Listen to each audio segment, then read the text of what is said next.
Good afternoon and welcome, everybody. This would be the Jeff Cameron Show right here on 97.9 ESPN Radio. Thanks so much for tuning to it. I'm Jeff. That's Tom. We're on live. ESPNTallahassee.com. That's where you go to listen live via the streaming free always. If you miss anything, go back, get caught up. All 3 hours to be posted upon the conclusion of the program, both on iTunes and in our own audio vault. You can always email the show if you like. JCS at 979ESPNradio.com. You can find me on Twitter at JCameronShow. The WTSM app, good for your mobile devices as well. On YouTube, hello YouTubers, hope you're well. ESPN Tallahassee, also Periscope at 979 ESPN Radio. Yeah, I think we're pretty much caught up. Did I give the email? I did all that? Did everything? I always forget the agenda there. You got to check off everything. There's so many ways. So many ways, indeed. We better beat Wake Forest, man, because the lingering effects of the Miami loss and the subsequent games that have played out since we last played football have kind of, left me a little edgy, man. Ready to see some football, ready to see some Florida State football, ready to see a win, ready to get above 500, ready to be 4-3 and 2-3 in the conference. And all right, now, then I'll want to pump the brakes because the next game's Clemson. And I certainly hate projecting fear, but it's not a favorable matchup. Well, that game will be over as soon as it can be on a Saturday. That's right. That's the good news. That's right. Yeah. You're able to enjoy the one of the great upset victories of all time right around 4 o'clock in the afternoon, Tom. I mean, goodness, you got all night to party after that upset. I mean, it's going to be a big day in the city. We'll be out at other sports bars watching games, all the while armed with that shocker of a result, right? An all-timer. Yeah. Won't forget it. Won't soon forget it.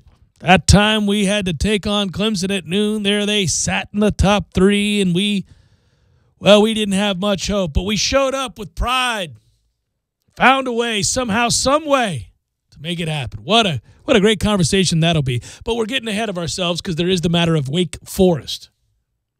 And a Wake Forest team that we are comfortably favored against, I might note, which I don't know that I'll be able to say at any point. No, this is it. This will be the last time you're able to say that this year. You will not say that at any point moving forward the rest of the season, that Florida State is comfortably favored over somebody. No.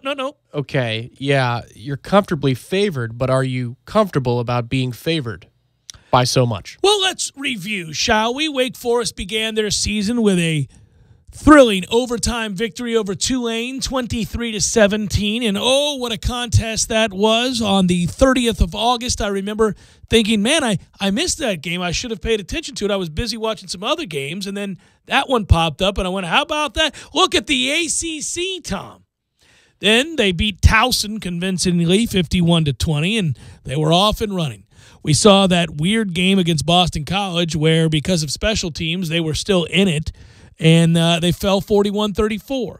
Then they got their doors blown off by Notre Dame, who had just made a change at quarterback, and that change proved to be fruitful, 56-27.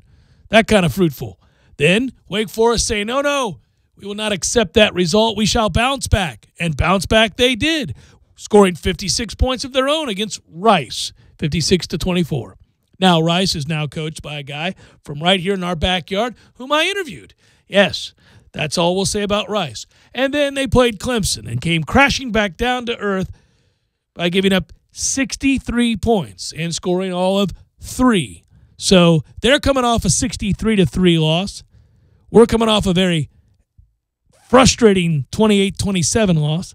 And our paths cross, 3:30 p.m. Saturday at Doak Campbell Stadium. So to note, when they've played people with a pulse, when they've played people that had, Power 5 talent on their roster. Of any kind, they've given up 41, 56, and 63.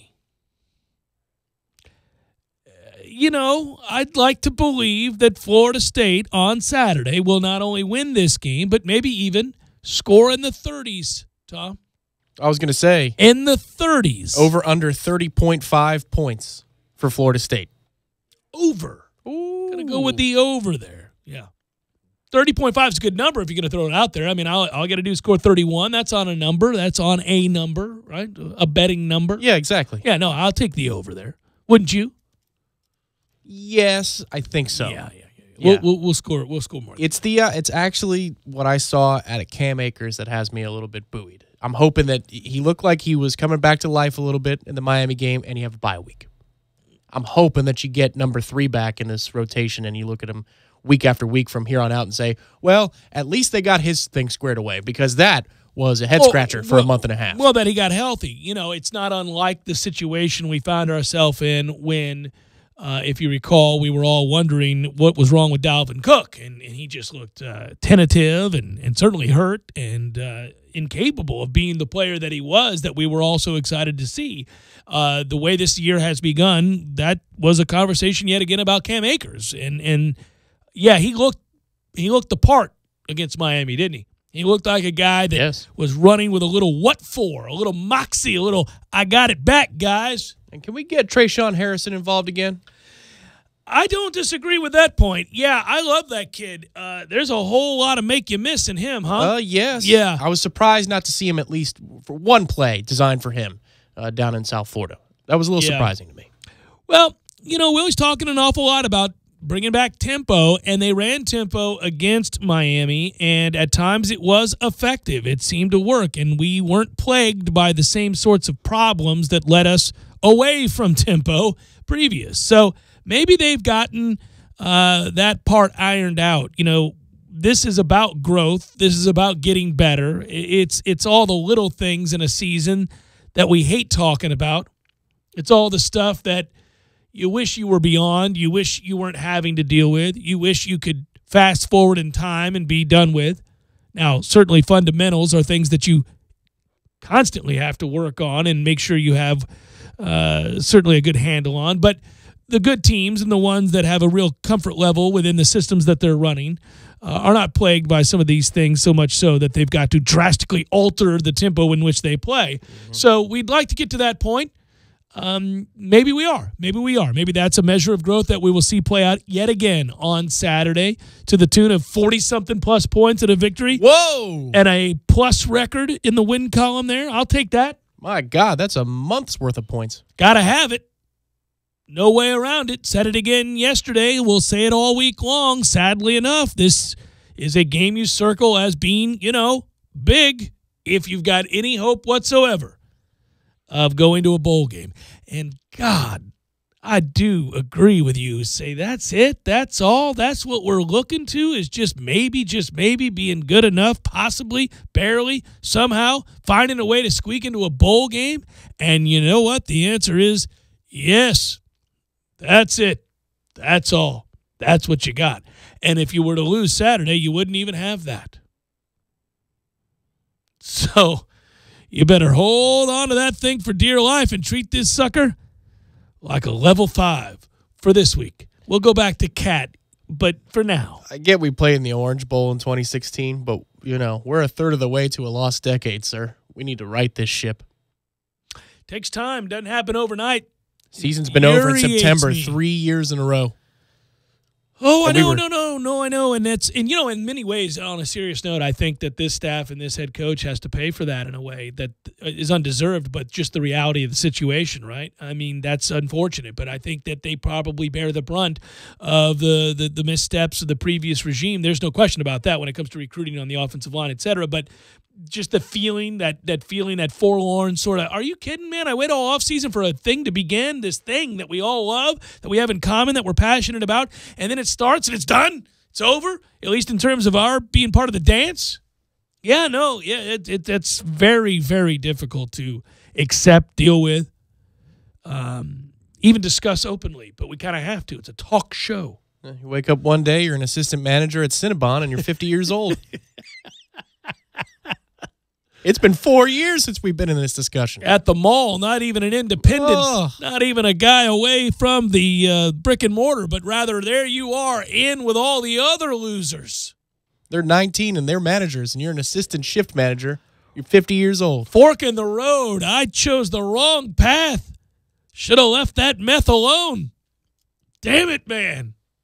Yeah, I know, man. It's But, I will say, to be humbled as we have been and to go through it all, remember how sweet it was to rise back and exact revenge and take home the elusive national championship trophy yet again for the third time in our illustrious college football playing career. It happened, and there it was, and we celebrated it with much gusto because it was born out of great frustration. Oh, yeah. So the return to at least ACC prominence will feel mighty good. It will be satisfying above and beyond just the year in and year out dominance that Clemson feels, Tom. Yeah, right. So let me go for the kill shot while I'm at it. You know what? I'm a glutton for punishment here. Does Florida State win 10 regular season games in the next 2 seasons? One time. Do they do it at least once in 2019 or 2020? Well, this is a very difficult schedule they're playing this year, Tom. So I can't imagine that the schedules can be anywhere close to as we tough. got Boise. All right. So there's Boise on the menu for the next couple of seasons. West Virginia's on it. I don't know if it's the next 2 years. But we do have West Virginia on the future schedule as well.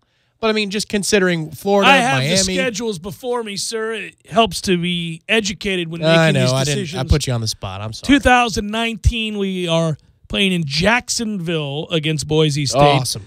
It's the kind of heat the boys from Boise will not be able to handle. On the 31st of August, they'll say, why do people live here? It's been too long since I've been to Jacksonville. It is ridiculous. Let's head on over to the landing, get some wings, cigarettes, and pregnancy test kits. All right. I think we should do a watch party for that here locally. That's what we should do. Bring some business to local entities instead of going to freaking Jacksonville. All right. So that's in Jacksonville, Tom, much to your lament and mine, but it is in Jacksonville. That's the way they do you right there. They say, hey, let's farm off these other games here, make a little bit more money. Times are rough. And then they cut the budget anyhow, and you're like, well, what gives, man? I had to go to Atlanta and Dallas-Fort Worth and Orlando and now Jacksonville, and it appears it didn't do us any good financially. Can they at least throw in some crappy wings, for the athletic department, maybe pay for a few meals? Then we have ULM. Did you know about that? We got ULM. Okay. Yeah, so I'm going to go 2-0, 2-0 start. And then it's Louisville, Miami, NC State, Syracuse, BC, Clemson, Virginia, Wake, and Florida. Okay. That's favorable schedule. Yeah, your cross-division thing is not terrible. And better schedule than what we've had, right? It's not Notre Dame on the road. That's right. In 2020, we do play West Virginia. And guess where, Tom? In Atlanta. Awesome. Yeah, we don't play them here. That's right. We get to take it on down the road. Head on over to Atlanta, everybody. You get to see a lot of traffic. A lot of traffic. Unless you leave Thursday. There you go. A lot of traffic in Atlanta. Skinny roads in certain parts of Atlanta, too. Very skinny roads. Don't you just wish we could do this show like in driving Jacksonville? Around in Ireland. Or Atlanta? Couldn't we just do the show in Jacksonville or Atlanta instead? I think the university has it right.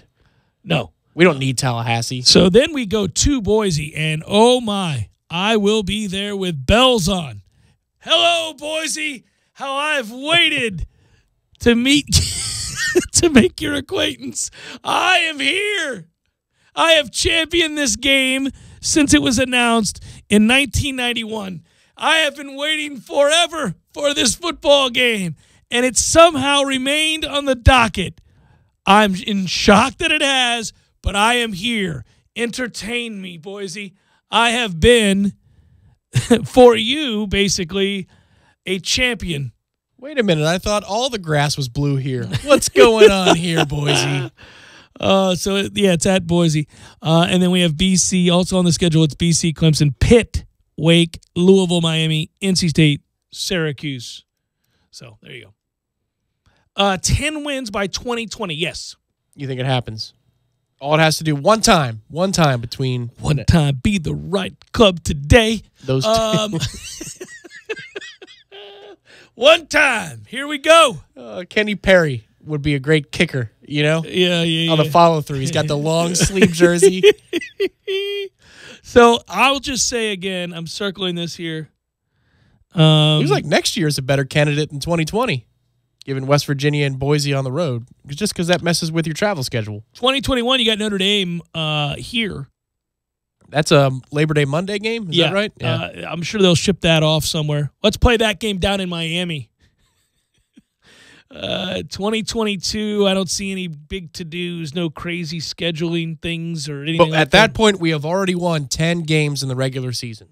I can't tell you, Tom, that we can game day excursion this puppy in 2036. Did you know we play Notre Dame in 2036 on the road? So if you'd like. No doubt we'll be going to South Bend to Game Day Excursion Stadium. It'll be at that point. It'll be the 55th anniversary of the game of the century. There it is. And I'll come on the air and say, good afternoon and welcome, everybody. Won't you join Tom and myself in South Bend if we're still breathing? It's time for the shoe meter. What color are your shoes today? Brown. All right. Yay. We also play at Notre Dame. I'm looking at all the Notre Dame games. Many more in the future.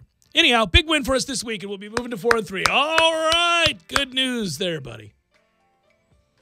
Big baby at center this morning. They moved him back. Then he was a guard. Then they went back to Alec Eberle. We don't know. Oh, Bavion Johnson. Big baby. I think of the basketball player. No, big baby. Well, yeah, he is a forward, Jeff. He's been a forward, big of some kind. Hey, so my question to you is, this is a better over-under. Bavion Johnson, 30 snaps before the end of the season. Before the end of the season? Before the end of the season. You got the rest of the season, he gets 30 snaps. Over, because we make a bowl. Woo, woo. That just puts a tingle. A little pep in the step, right? Jeff Cameron, 97.9 ESPN Radio.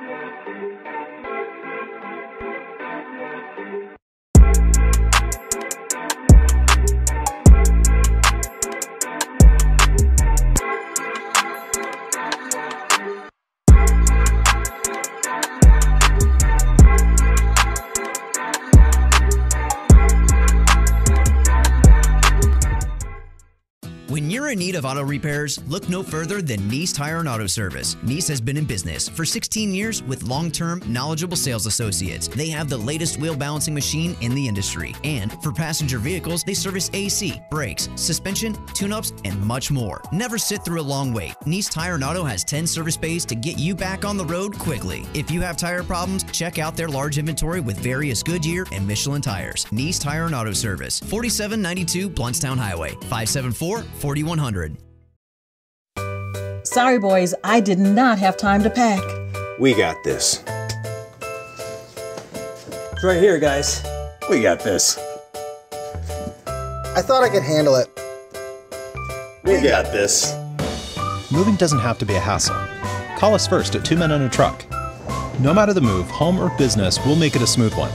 I forgot something. We got this.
Laundry. Wash around the clock's easy laundry service will pick up and deliver at your home or office. So sign up for free today at easylaundry.net, or you can give them a call, 850-597-9007. Again, sign up today at easylaundry.net. Oh, and by the way, I got you. Use promo code JCS20 and save 20%. That's promo code JCS20. You're saving 20% on your first order. That's easylaundry.net from Wash Around the Clock.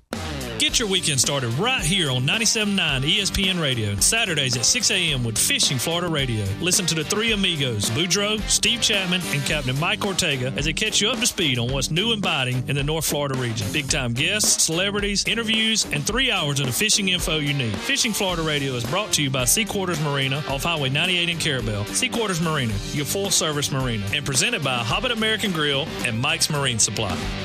At Sport Clips Haircuts, we're on a mission to help our veterans with their education. In 2013, we established the VFW Sport Clips Help a Hero Scholarship Program.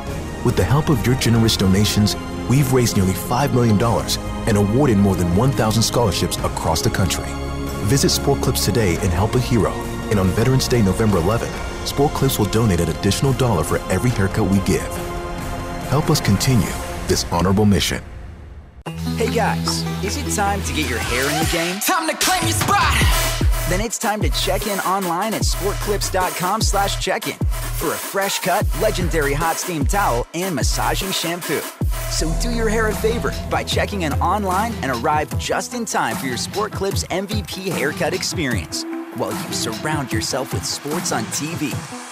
Get in line online at sportclips.com/check-in. Time to claim your spot! Progressive presents Get Pumped. Inspiration to help you do insurance stuff. Okay, time out. You're gonna let your budget be the boss of you? Take control with Progressive's Name Your Price tool. Tell us what you want to pay for car insurance, and we'll help you find options that fit your budget. Here's some music to get you pumped. Da-dong, da-dong, da-dong, da-dong, dang, dang. I hear your budget laughing at you. Oh, wait, that's just those kids laughing at me. Ignore them! Da-dong, da-dong, Progressive Casualty Insurance Company and Affiliates. Price and coverage match limited by state law. You're listening to The Jeff Cameron Show on 97.9 ESPN Radio.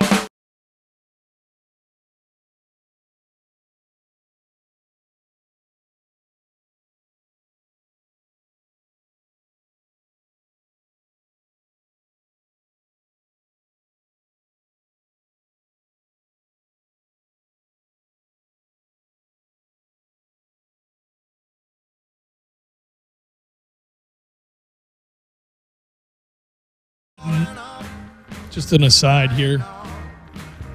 Coach Harbaugh once tweeted out about Mark D'Antonio. Saw Coach D's comments on continuing to focus, quote unquote, on how, quote, he can beat Michigan. Congrats on turning around a 3-9 team plagued with off the field issues. It's good for the Big Ten to have you back. Did you remember? He was once a presence on Twitter, a big-time presence. Yeah. I forgot about that. Yeah, and there you go. That was something. He tweeted that December of 2017. Get you some of that. Recently? Yeah, that's relatively recently. Wow. Well, Michigan, number 6, takes on number 24, Michigan State. I guess because he's not relevant until this season, perhaps. That's why we didn't pay attention to that tweet. They are going to renew their rivalry in East Lansing. And that was after Michigan's big blowout victory over Wisconsin, who said, man, I don't like it outside of the tent. The tent of suspicion is more comfortable.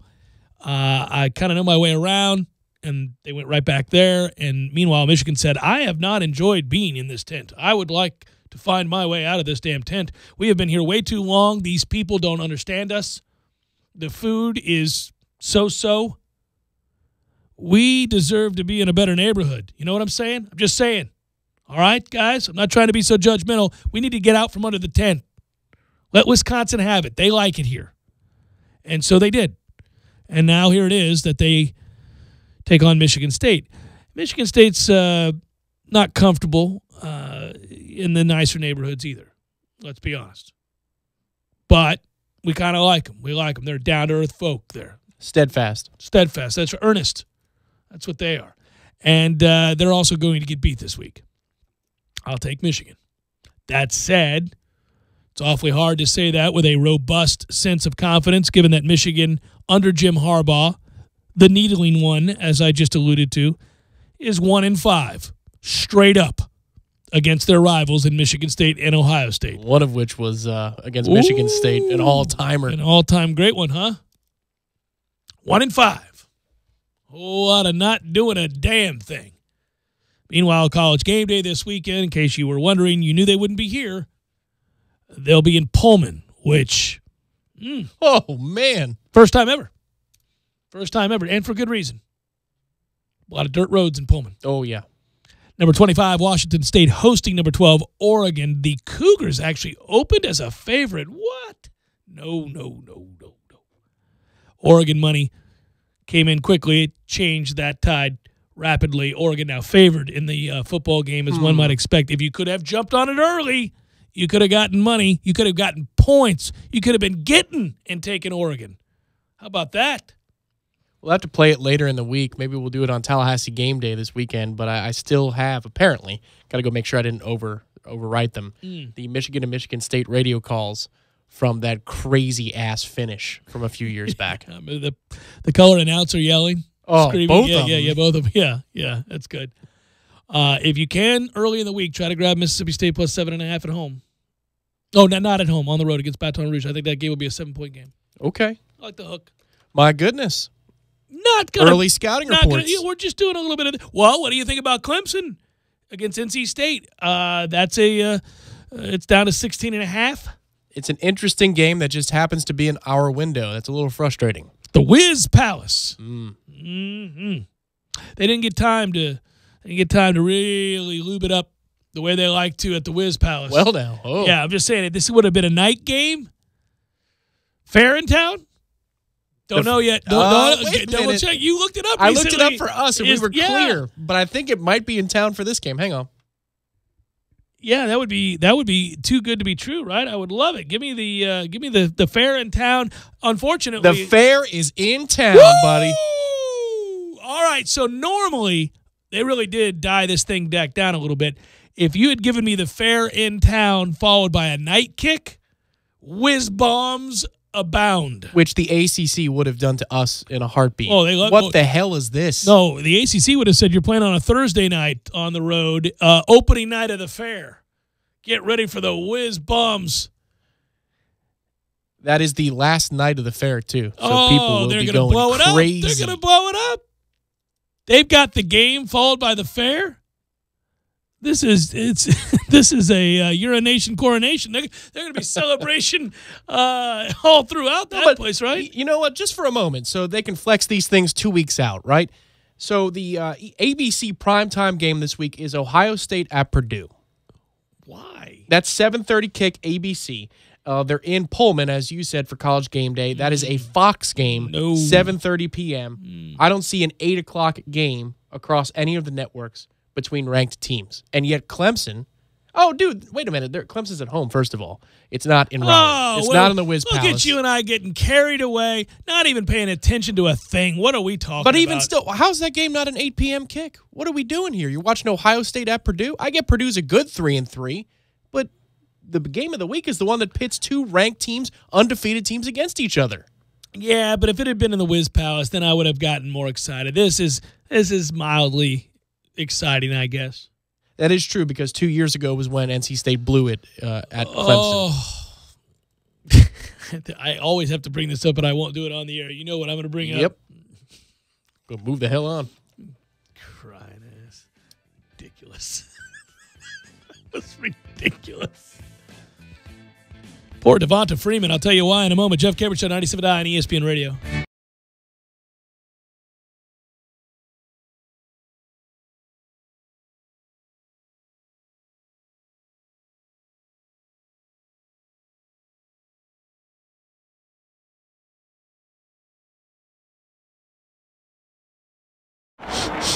Mm-hmm. You smell that? I smell football. No, dude. That's mellow mushroom. Football season is in the air, and Mellow Mushroom is cooking up all their favorites to help you do tailgating right. Don't drag out that grill and cooler. Just load up your tailgate crew and leave the preparations to them. With daily food and drink specials, plus loads of TVs and cool AC, the closest place to the stadium is also the best spot in town. Come before the game to fill up on homemade pizza, subs, and calzones, or come after to celebrate another Seminole victory with a full bar, huge selection of domestic, import, and craft beers, and a restaurant full of passionate Seminole fans.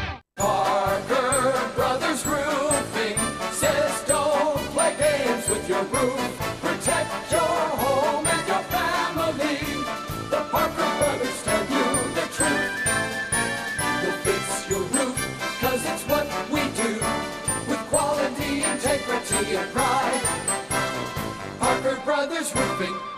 Professional every time. Stay safe and dry inside. Roofing is rewarding, but it's not exactly a bed of roses. It's a very dirty job, subject to the environment, working on 98-degree summer days, dodging rainstorms, working on steep slopes like a mountain goat. At Parker Brothers, our skilled workers have chosen this challenging trade as their career choice. These are the people that you want working on your roof. We've been servicing the community since 1995. Call us at 656-8112. Parker Brothers Roofing, professional every time. Stay safe and dry inside. CGC 042221, CCC 049350. Hi, I'm Chris York with Monogram Art. While our name mentions monograms, we are a lot more than that. We offer a full line of corporate apparel to businesses and organizations, and we carry clothing brands such as Cutter & Buck, Nike Golf, Port Authority, and caps from Richardson, Outdoor Cap, Ahead, Yupong, and many more. We have the ability to create custom embroidered apparel that your employees will be proud to wear. So swing by our showroom at 2522 Capitol Circle Northeast or find us online at monogramart.com. Let us help you wear your brand. French 1 of the 5, touchdown FSU! Fans, single game tickets are on sale now for all remaining home games, including Wake Forest, Clemson, Boston College, and Florida. Simply click on Seminoles.com or call 888-FSU-NOLE to get yours today. Help create a true home field advantage by being in the stadium, cheering on the Noles. Attend them all or choose from the remaining home games versus Wake Forest, Clemson, Boston College, or Florida. For more information, visit Seminoles.com. Touchdown FSU! Touchdown Florida State! Makita cordless specials are heating up at Cornerstone Tool and Fastener in October. Buy a Makita brushless premium 5 amp hour kit with 2 batteries and get a 6 amp hour battery free. Plus, get your choice of the following: brushless recip saw, circular saw, half-inch impact drill, or a Bluetooth radio. Get rid of the gas with the Makita outdoor power equipment. Buy a brushless chainsaw or blower kit and receive 4 5 amp hour batteries and a dual bay chamber. Cornerstone Tool and Fastener with 2 locations to choose from: 1110 Stuckey Ave and 3269 Crawfordville Highway. Tallahassee location open on Saturdays 8 until noon.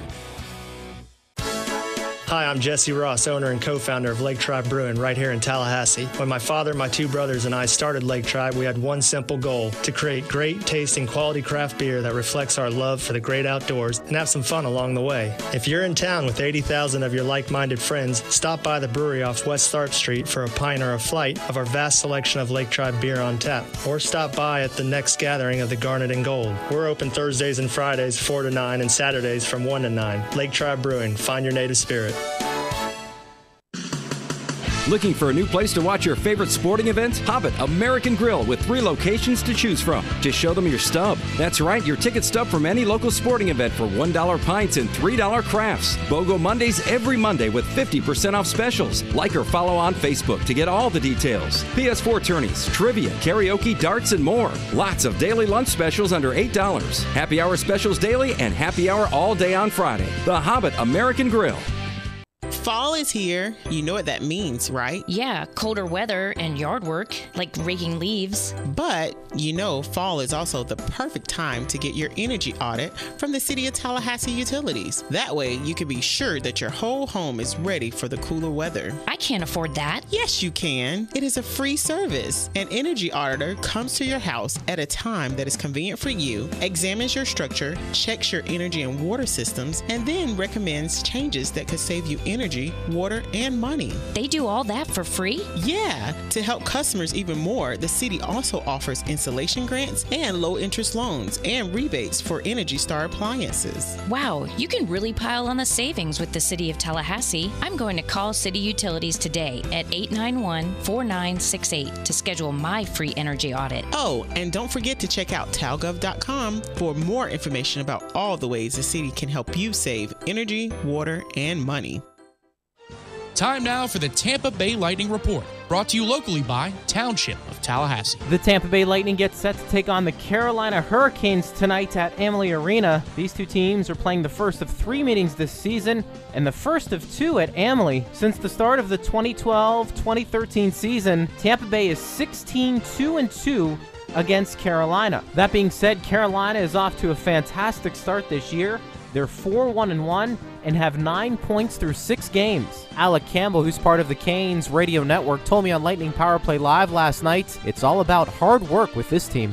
You know, hard work is the base expectation for this team. And they've come out with energy. They've played a more physical brand of hockey. And kind of contrary to what people thought, they've scored a lot more goals than we thought they were going to. With your Lighting Report, I'm Greg Vanelli. At Township in College Town, for the table, by the people is not just lip service, it's their mantra. Tallahassee's largest beer hall offers drafts served in steins plus a unique twist on upscale pub fare. Just walk up and order for the table and grab a seat by the people. Some you may not even know. If you're looking for a more intimate gathering, Township offers The Garden, a unique setting to Tallahassee complete with outdoor fireplace and a retractable awning. And let's not forget the 32 taps and a private bar. Book it for your next party or company event. Township Tallahassee, 619 Woodward Avenue in College Town. Broadcasting live from the AmeriGas Propane Studios in the capital city of Tallahassee. This is the Jeff Cameron Show, brought to you by Cornerstone Tool and Fastener on 97.9 ESPN Radio.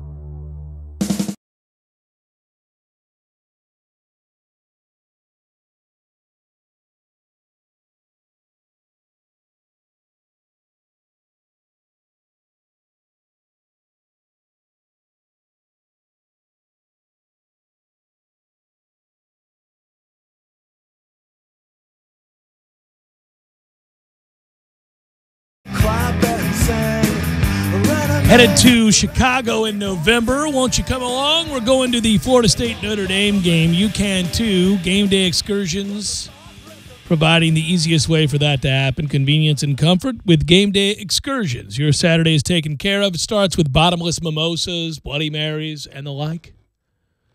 At the reception area at Chicago's Field Museum, then you'll hop on a premium bus. That's a nice one. It's transportation to South Bend. So that's good since you've had some mimosas. You can't be driving. You hop in there, and the next thing you know, you're in South Bend right by the stadium, and you're having a VIP-style tailgate with free food and beer. Let's carry on, shall we? Head to GameDayExcursions.com. Use promo code JCS at checkout for $10 off each order. GameDayExcursions.com. 27-17, the final. One way or the other in that football game. Okay. Well, that's how they win games there typically. In the beginning of the year, it's 24-16, 24-17, and they eked out 19-14 Pitt. Unless they scored late. I don't think they did. But Notre Dame has a hard time playing at home for whatever reason, so we'll need to harp on that as a talking point the entire week. We'll harp on it, all right. We'll harp on the fact that our defense is improving and that we had played so very well against the likes of Clemson and NC State, buoyed by those two performances. I feel good as we head to South Bend, and I'll see you there thanks to GameDayExcursions.com. Over under 39 degrees at kickoff, sir. Hopefully under. Give me the chill. I'm not going up there with anything other than the thought of I'm going to enjoy this experience. Whatever it may be, I'm going to enjoy this experience, and thus I'd like to experience a cold weather game. Since these days in Tallahassee, we do not get that. We do not get that. There was a time where late in the year, sometimes even like let's say the Florida game in November was downright bitterly cold. You'd think to yourself, it is ridiculously cold here. What are we doing? Not anymore. These days, 88 degrees and humid when you're playing Florida. Doesn't matter. Thanksgiving, that's great. Here you go. Here's some 90 degrees for that ass. Hope you're miserable. Oh, we are. That's what we get. So what we are promised by the weather window is that on Sunday you have a high of 74 and a low of 60. Talk about November the 10th? No. Oh, this Sunday right here. This one. This very Sunday. This very Sunday here after we revel in victory over Wake Forest, yes. You got some rain on Saturday. We'll have to see what the field conditions will be. Don't need all that. No. Then you awaken Sunday morning with the temperatures in the 60s. All right, and then. You've got yourself 74 degrees for the high and 51. I had to check it twice just to make sure. 51 doubling down on the check. On Sunday. Then Monday, 75 and 58 degrees. So that's what our football season's about, kids. We're mired in a season that has us more concerned about the weather.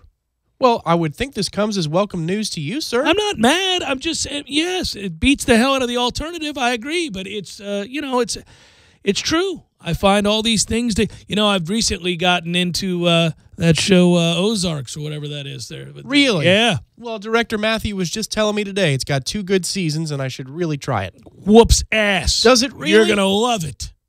It's awesome. the fire in your eyes right now. I'll tell you what, I started watching it during the power outage in the hurricane there. I'm like, well, I got time. And I was quick thinking. I was a steady downloading fool before that hurricane hit. That's why you were asking about downloads. You wanted to get Ozarks. I wanted to get a bunch of good shows, and I'm a big documentary guy. I love documentaries. And so I'd done my music documentaries, my history documentaries, and then all the other stuff I like. And so anyhow, I was doing all that, and then I thought, well, I also like a really smart, well-written kind of dark series. I like those kinds of things.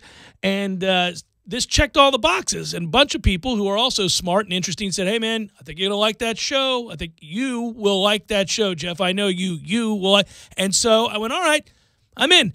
And I'll tell you what happened. I watched the first 2 episodes. My family was dead asleep. There was no power, nothing, just me, my Bose noise proof. And there's no need for a mention except to brag there. That is not required by any contract. That's just status bragging. That's what that is. So I did it for you. So I did that, and then I plugged it in. I went, all right. And I listened, and I watched, more importantly, and it was fantastic. The first one, I went, oh, you got me. I'm in. What's the premise? I don't want to ruin it for you. You just need to see it. So did you went in blind? You didn't know what it was about? I didn't know what it was about. I knew Jason Bateman was in it, and I knew he had to play a serious character, and I knew it was dark, that there would be some sort of shady business dealings, that it wasn't as it appeared at first. But basically, they go from Chicago to the Ozarks, and why I can't tell you, and you just have to see. Huh. But in episode 1, season 1, you're going, whoa. That's the kind of fun and games we're going to have around here. It happens quick. I'm not kidding you, doesn't it, Matthew? It happens quick. That first episode, you're like, well, this isn't what I thought it was at all. Because they set it up, Tom. They set it up nicely where you're like 25 minutes in and you're like, okay, well, all right. This some character development. Yeah, and you say to yourself, well, I can see where this might get strange, or their relationship is strained. And I don't know about that guy. He seems a little shaky. I'll keep my eye on him. And the next thing you know, you go, well, goodness gracious, this has taken a turn. This is sinister. Oh, right, I'm in. You got me. And it's smart sinister. It's like, oh, man, we can do this. So, yeah. All right. That's a hell of a recommendation right there. Yeah, you'll like it. And I want you to watch the first episode because I want you to come in tomorrow and go, good Lord. So you remember when I was telling you when Breaking Bad came out? Yeah. And that first one, he's in his underwear in the trailer. Dude, you and show contributor Chris and Nick were insufferable about that show. Well, and then you were obstinate because you didn't want to cave. But here's the thing. So he's racing down the road in a trailer in his underwear with dead people in the back. And at the very first thing you see, you're like, whoa! You're going, what is this? And you're in. So that first episode doesn't have that. But about 15 to 20 minutes in, it has a moment where you go, all right, I am in. This is what you're about. This is going to kick ass.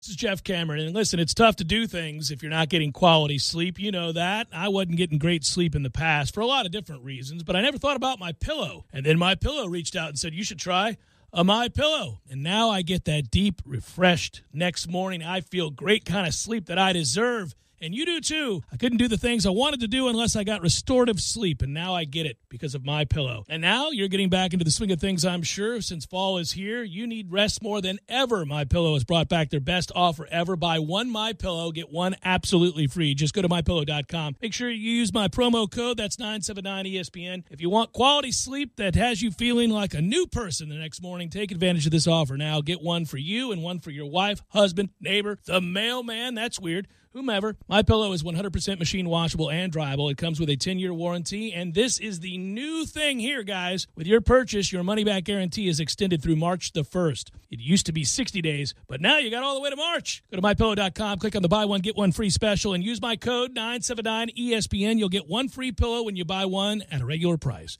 Take advantage of their best offer ever. Go to MyPillow.com, click on the buy one, get one free special, enter the promo code 979ESPN, or call 800-944-6596. Jesse from Lake Tribe Brewing here. October is for more than fall festivals and Halloween. October is Breast Cancer Awareness Month. 1 in 8 women have breast cancer within their lifetime, but men are at risk of breast cancer as well. It's time to get informed. So what is it? Breast cancer is a malignant tumor that begins in breast cells, but this disease is treatable. This means you need to ensure you are screened for breast cancer. Mammograms, breast exams, and self-exams are some of the most common ways to screen for breast cancer. Make sure you are staying informed. For more information, visit cancer.org. Use this month to get informed. Breast cancer awareness. Till the tears run down from my eyes, Lord, somebody, ooh, somebody, can anybody find me somebody to love? Alexa, play hits from Queen. Okay. Somebody to love. With Amazon Music, a voice is all you need. Get tens of millions of songs. Download the Amazon Music app today. To my best friend, I'm sorry about the woods. I'm sorry I didn't read the warnings about the bears. And when that bear showed up, I'm sorry I was eating a Milky Way bar while you, screaming for help, climbed a tree to safety. And yes, I enjoyed that delicious mix of chocolate, nougat, and caramel instead of grabbing bear spray. I'm also sorry I threw your Milky Way bar to the bear so I could climb my own tree. And I promise, once we're rescued, I will buy you all the Milky Ways at your local grocery store. Now, shh, the bear's back. Thursdays are Friday Eve, and that's a reason to celebrate. No matter what you're looking for, they've got you covered every Thursday down in College Town. Centrale offers 50% off select pizzas all day, every Thursday. Or you can stop by Township for Taco Thursday. $2 house tacos, $2. Madison Social offers the Social Agreement. You and a buddy can split 1 Aurora wings, 2 Madso burgers, 2 bourbons, 2 proof Madison Socials, all for just $40. See what they did there? And don't worry about parking. Plenty of spaces available in the parking deck or surrounding lots. Check out all the Thursday College Town deals right now on ThursdaysInCollegetown.com. Don't start your day off with the same old boring breakfast. Stop by the Bagel Market and Bistro on Thomasville Road and the Persimmon Hills Shopping Plaza. They have fresh baked bagels and cream cheese every Monday for only $1.50. Green smoothies and great salads like the spinach apple salad. Muffins and cinnamon rolls are also options for breakfast. Sandwiches, salads, and more for lunch and dinner. Open 7 days a week. Check them out online at thebagelmarketandbistro.com or on Facebook and give them a call at 765-0598. Car get caught in some gridiron action? Take it to Bob's Auto Repair and Collision Center. Now open at the new location on Lake Bradford Road. The new Bob's Auto Repair and Collision Center is still providing the best car care and collision service in town with the same great people, but now at a new state-of-the-art facility off Lake Bradford Road. Come check it out for a free collision estimate and find out why Bob's Auto Repair and Collision has been rated #1 with FSU students in Tallahassee for over 35 years. Bob's Auto Repair and Collision Center, 2293 Lake Bradford Road. Don't let your car get stuck on the bench this season. License number MV01209. Son of a biscuit. What was that? Something broke my windshield. Look at it. Now I've got to call my insurance. No. Just contact Seminole Auto Glass. They'll take care of everything for you. This is Sarah with Seminole Auto Glass. With Florida Full Coverage Insurance, windshield replacement is free, and it's your choice. So choose the local company you know and trust. Seminole Auto Glass, 850-539-4527 or at SeminoleAutoGlass.com. Wow, they're coming to my work tomorrow. That was easy, thanks to Seminole Glass. Great. Now can we go get some biscuits? I'm hungry. This is the Jeff Cameron Show on 97.9 ESPN Radio.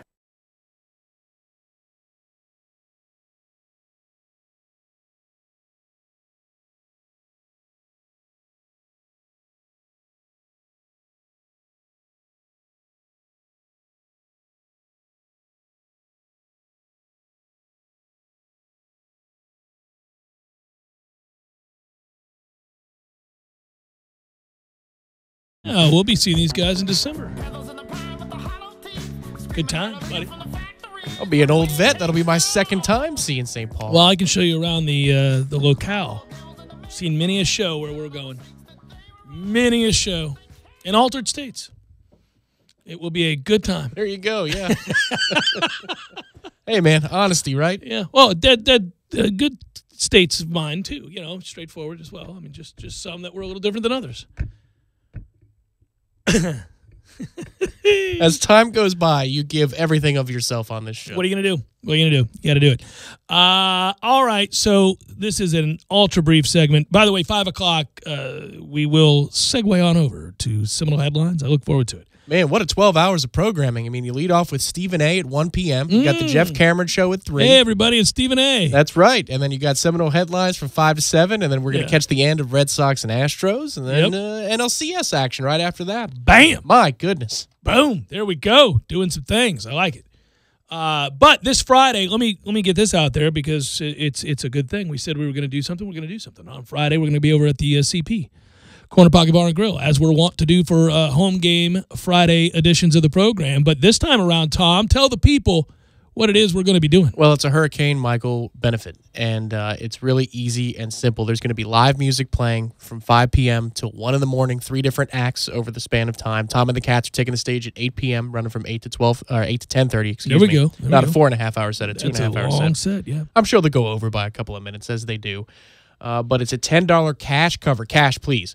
At the door. It's a donation. 100% of the $10 you give at the door goes directly to Hurricane Michael relief. That bears repeating. 100% of what you give at the door, all of it, friends, is going to relief for those affected by Hurricane Michael. 100%. And the Corner Pocket all week long, I take this moment to note this, they're running stuff every couple of days from here down to Panama City and or other areas in the Panhandle. You can drop supplies off at the Corner Pocket during normal business hours. They open at 11. They close at 2 in the morning. Anytime during the day, supplies, whether that be for healthcare, clothes, water, you name it, and they'll take it. So there you go. It's a drop-off location. If you're looking for a place, there's a place. A random item here for you to contemplate as we go into break before starting the second hour. Who do you think the second best team in the country in college football is? Ohio State, I guess. You think they're better than Clemson? Yeah, freshman quarterback has me worried. True freshman, and they don't look like they're on the same page offensively. It's weird how many people have Notre Dame in that top 3, and I think you have to have somebody in the top 3 or 4. I mean, it's your kind of a requirement, right? But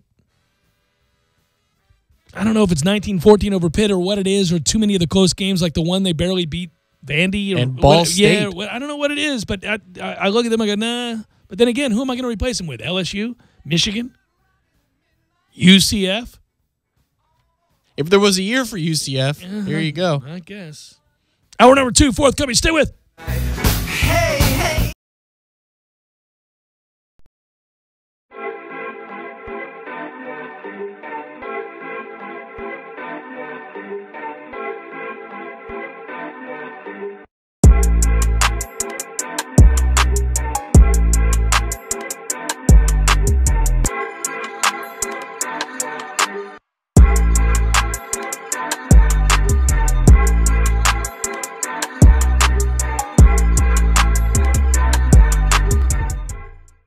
When you're in need of auto repairs, look no further than Nice Tire and Auto Service. Nice has been in business for 16 years with long-term, knowledgeable sales associates. They have the latest wheel balancing machine in the industry. And for passenger vehicles, they service AC, brakes, suspension, tune-ups, and much more. Never sit through a long wait. Nice Tire and Auto has 10 service bays to get you back on the road quickly. If you have tire problems, check out their large inventory with various Goodyear and Michelin tires. Nice Tire and Auto Service, 4792 Bluntstown Highway, 574-4100.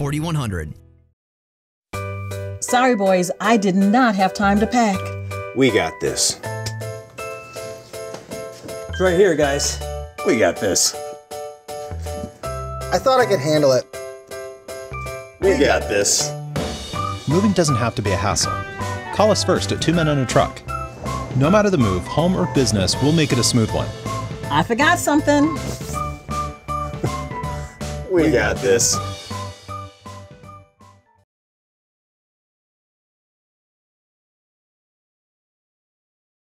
Compensation you deserve. Call 855-HOSE-305 to make an appointment for your free consultation today. If you can't come to us, we can come to you day or night. Call us now, 855-HOSE-305, the law office of Jose Fernandez. We don't get paid unless you do. Offices Tallahassee, Miami. Se habla español. JRFinjury.com. You know what? It's time you level up your lemon lime with clear, refreshing Mountain Dew Ice. We get it. You're used to a certain kind of lemon lime experience. But why settle for this when you could have this? You want a fist bump that ends in one of those fake explosions? Hey, Charles. Or a fist bump that ends in an actual explosion? Hey, Charles. Want to pull up to the party on this? Or arrive in this? Take this last second shot? Or make the last second shot? Make this musical request? Or this one? So yeah, you can keep drinking the same old, but we think you'll like the exploding fist bump, last second shot, showing up to the party properly way to lemon lime, right? Mountain Dew Ice. Clear, refreshing lemon lime, redefined. Whether you're a professional athlete, casual player, or simply enjoy watching the game on those hard bleachers, any physical activity takes its toll on the body. Athletes require superior amounts of flexibility, speed, coordination, and strength to perform, and they know that treating aches and pains with their chiropractor early is critical to getting back into the game. At HealthSource, our goal is to keep you healthy and playing at the top of your game, whether it's professional sports or simply making it through the work week pain-free. Our team is dedicated to your health, but your aches and pains will never go away if you don't come in and see us. Give us a call today, 877-8980. Health Source. Don't settle for just treatment. Let us care for you. Driving every day from the AmeriGas studios in the capital city of Tallahassee, this is 97.9 ESPN Radio, WTSM, Woodville, Thomasville, Tallahassee. The Man's Doghouse was voted the Demo Award winner for Best Burger in Tallahassee. Come in and try one of their many delicious burgers, like the Big Texan half-pound burger with fried jalapenos, barbecue sauce, boar's head cheddar cheese, and thick-cut applewood smoked bacon topped with hand-breaded onion straws. The Man's Doghouse on Tennessee Street across from FSU's campus. Get your weekend started right here on 97.9 ESPN Radio. Saturdays at 6 a.m. with Fishing Florida Radio. Listen to the three amigos, Boudreaux, Steve Chapman, and Captain Mike Ortega as they catch you up to speed on what's new and biting in the North Florida region. Big-time guests, celebrities, interviews, and 3 hours of the fishing info you need. Fishing Florida Radio is brought to you by Sea Quarters Marina off Highway 98 in Carabel. Sea Quarters Marina, your full-service marina. And presented by Hobbit American Grill and Mike's Marine Supply. Broadcasting live from the AmeriGas Propane Studios in the capital city of Tallahassee. This is the Jeff Cameron Show, brought to you by Cornerstone Tool and Fastener on 97.9 ESPN Radio.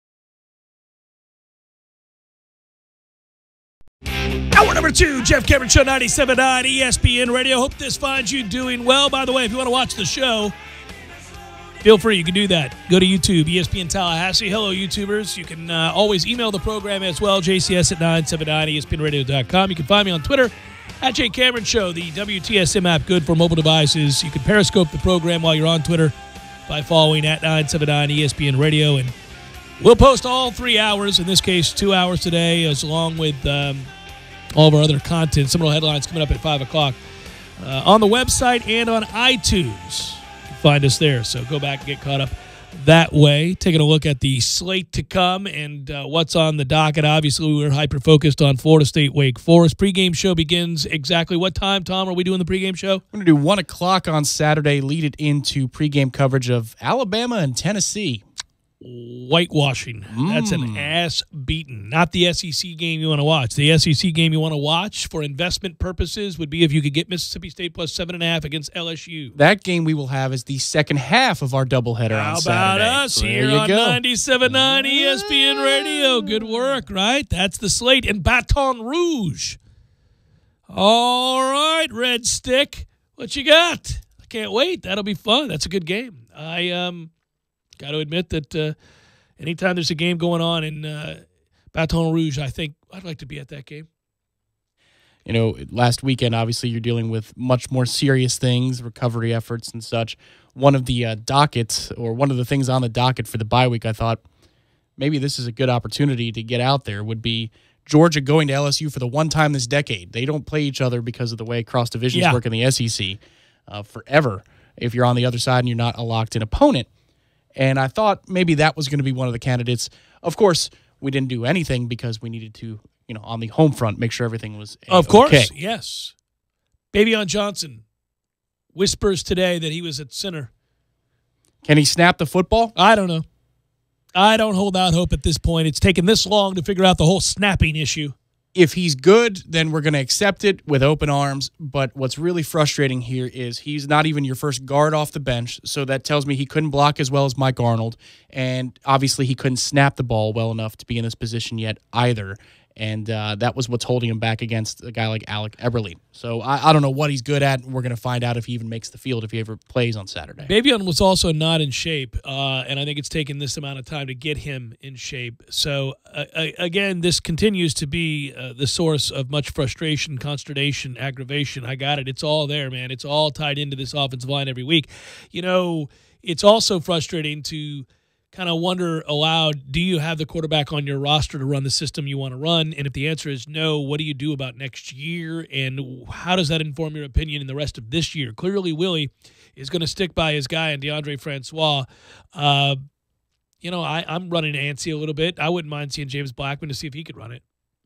Well, you're like me. You saw on social media, Well, on the Monday, he practiced as the one because DeAndre was hurt. But leading up to even the bye weekend, you could see some clips of refreshing our memory as to zone reads and what James Blackman can do, which is actually keep the football in those situations, and he's got a little bit of more athleticism than people realized. Like we were talking about it just before the break, you're right, and not a planned break at that, but we were looking at the play, and we went, oh, that's right, that's in there, and look at that perfect read. Mm-hmm. It was all about weight. Does he have enough weight on him and any accuracy questions? But athleticism-wise, the number one concern I had from his freshman year was he doesn't really secure the football. But stop the presses with our team. Our entire offense has a really hard time securing the football high and tight. But it was never about athleticism with him. It was just about details, the ability to throw the ball. Is his throwing motion taking too long to get it out in space the way we need it to? Yeah. But as Walt Bell has said since camp, you got to be a point guard in this offense. And DeAndre's just not a point guard. He's a shooting guard. He's a thrower. It may mean that you don't have the guy. If you don't have the guy on your roster, then what do? It's probably not – you're not well suited to start a true freshman next year. But this is the question that we were asking when we're talking about the long-term ramifications about philosophically tweaking what you do for 2018. Because who is your quarterback next year? And the answer at the time was you got to stick with the plan and stay the course and then let Howell play, or you can't – set back your younger players for 2 or 3 years down the line. Well, my guess is the conversation we're having is very different than the one they're having because the thought may very well be they're just going to ride and die with DeAndre.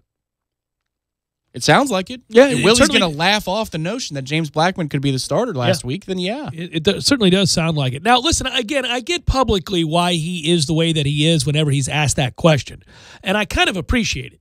I mean, he is a former quarterback himself, and in the same way that Jimbo Fisher did not like being asked about backup quarterbacks starting over the first teamer, that has to do with a mindset, that has to do with having the confidence of a coach who's also your play caller, who also played the position. You don't want to ever publicly sort of put out there that maybe you're looking at making a change because in that case, obviously, you got a quarterback then wondering if he's properly supported or has the belief of the head coach / offensive coordinator. You got to worry about if he shuts down on you, which is what he said in the offseason, is that, if he feels betrayed, then he's going to kind of shut down on you. But I really bristle at that thought because he's willing to take other players out. I get quarterback's a different position, but you're willing to take other players out and play younger kids or kids who have earned it more in that moment. And they had a hard time enough declaring who their starting quarterback was going to be. So you're telling me that the gap has widened between DeAndre Francois and James Blackman between the end of camp and where we are now? No, I think what his answer would be is that our offensive line hasn't gotten much better, and just a quarterback would do well to protect himself if he's able to tuck the ball and keep it on some of these options. That's the way the scheme is going, and we're not calling different things. We're asking the quarterback to continue to make these reads week in and week out. You're banking on DeAndre learning, but he's got a bum leg too. Well, he's got a bum leg, and that's where I thought the door might open. Yeah. And I wondered aloud, even though it makes very little sense, whether or not the answer was that they were holding off because they wanted to be able to preserve James Blackman's red shirt. But I don't really know what good that does you, because if he's not good enough to beat out the guy that you're starting now and you Right. don't think that guy's the future either, then maybe the guy's not on your roster, so why would you want him here?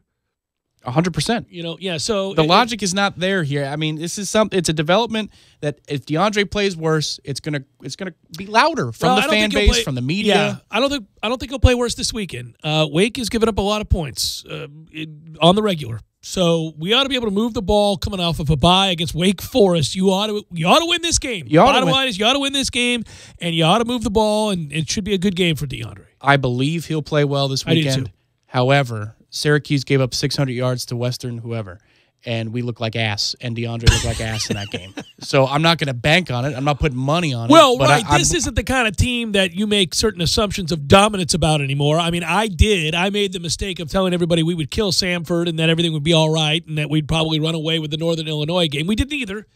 So I'm done with that. I'm done telling everybody. And I also thought we'd get killed by Miami, and we didn't. So I'm done with that. I don't really know what to expect from us each week. But I think the one consistent thing you can say week in and week out is that you've got a square peg, round hole situation with what the quarterback's strengths are and what this offense is asking the quarterback to do. But if he'll step up in the pocket and climb and do those things that he used to do, I mean, he did used to, as a passer, he did do that. I don't know if that was beat out of him or what, but he did do that. He can't just sit there as a dead duck and take that sack and fumble the football. You got to go and get the ball down the field, because it's actually, and he's talking about taking shots down the field, which is, in this case, our best bet. After doubling down earlier and saying that we're not going to change philosophically what we do. We'll see. It's just these are very interesting talking points, and if you're going to evolve, we're already halfway through the season. Why? It's better late than never, but we've been asking DeAndre to keep the football or make good reads on zone read situations, read option situations, and he hasn't done that through 6 weeks. I can't bank on him having pocket presence out of nowhere. He hasn't. I mean, wouldn't you have it by now for self-preservation purposes? Well, just like I think he would have learned how to properly read. That's what I'm saying. We've been begging for him to do that. So I mean, but he also does thing. throw the ball decently well when we get into a rhythm. He made several great throws in the first half of that Miami game. 100% agree, but we're not going to call the game to its strengths. That's the maybe frustrating part here. Maybe we are. I don't know. We can't block it up, so I don't know what you do. Ultimately, I know you got to win this game, because, again, the talking points are off the table once you lose this game. If, in fact, you do, I don't think they will. I do think we'll win the game. I think we'll be 4-3, and then we'll hold our breath going into next week going, oh, good God. Do we have to play this game? Something to watch that was a development, and we talked about it last week before the storm hit, but not that much. Cam Akers looked like he was finding his mojo just before the turnover barrage. He did, yeah. And we had been hitting 2 weeks in a row quick hitters up the middle on both Louisville and Miami. Early on, we did have success and put ourselves in some in front of the change situations with primarily Cam in that moment. If you're talking about running straight ahead. That was exciting. Jaquez off tackle right now is a better runner than Cam is. But if you look at the film of what happened between Wake and Clemson, ETN had some cutback lanes and they had some stuff straight up the gut. So maybe we can find some success actually on the ground and set the tempo, because that is clearly one thing that Willie wants to do. He's lamented. He regrets it. He's also admitting a mistake in this moment, that they got away from tempo. Ira was hitting on that yesterday, and you go back and you listen to Willie and the tone. He's mad. He's mad at himself for getting away from tempo, because that's what they do. I don't think so. I don't think he should be. How about that? He may be. You're right. But I don't think he should be. I think you had mass confusion. He's forgetting that you had guys lined up improperly repeatedly. And I think that was born out of confusion because of pace. So, yeah, I don't know. I think it's easy once the guys get a better handle on it and you've had more reps and you start to see them do it well. You're like, why aren't we doing this faster? Yeah, but they weren't doing it right. They were screwing it up, and it was negating big moments. And so I get why he had to slow it down. Listen, again, you're just trying to piece this thing together to the finish line and put together something that resembles a bowl team. You know, something that gets you 6-6. The standard that you're trying to reach to and get towards, it's not happening this year. You're playing to it. You're trying to reach it. But along the way, because this team is incredibly flawed and because you can't block consistently, you're going to see all kinds of problems develop no matter what you do, whether you're running tempo or not running tempo. That's what's going to be your great lament after every game. Well, we didn't do this well. Well, we didn't. Yeah. I mean, there are lots of things we're not going to do well because we can't block. Right. The question that we ask, and I think this is something we would ask at Jimbo, so we ask it to Willie, are we putting ourselves in the best position to succeed with the players we have? And I think the answer to that is no. Given the strengths of the quarterback, I think you can unequivocally say through the first half of the season that we're trying to do something for the long term at the expense of the moment. And if that means that we're not putting this quarterback in the best position to succeed with his skill set and what he's clearly proven that he cannot do, which is read. Yeah, but you would say that okay, when you make that decision, you've decided he'll never get it. Yeah. Well, I mean, how long do we have to wait? Well, I don't know. It's 6 games. Right. 6 games. Somebody Like you'd might argue and say 6 games is nothing, and I'd say that's a half a season. Well, your argument would be, man, it's 6 games. We're 3-3. There's a lot of plays being left on the field, and I'd say I agree. So doesn't mean he won't get it. Okay, so what you're saying then in that moment, and I'm not angry if it sounds it, but what you're saying in that moment is that he is your quarterback for next year, and we are investing everything we can into his development for 2018 because he's going to be our guy, so we have to have him get it. What I'm saying is the alternative is to start a true freshman. Next year. Yeah. Or James Blackman.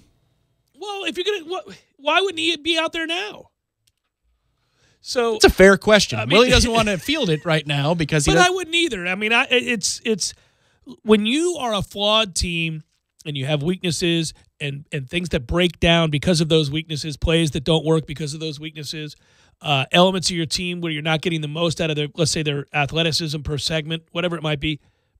You're constantly longing and looking and asking, and that's the nature of this. You're probing. You're trying to find ways to better it, when in fact there may be certain limitations on what you can do. In fact, it's not there may be. There are limitations on what you can do when you're a broken team, when you're a flawed team, when you can't block.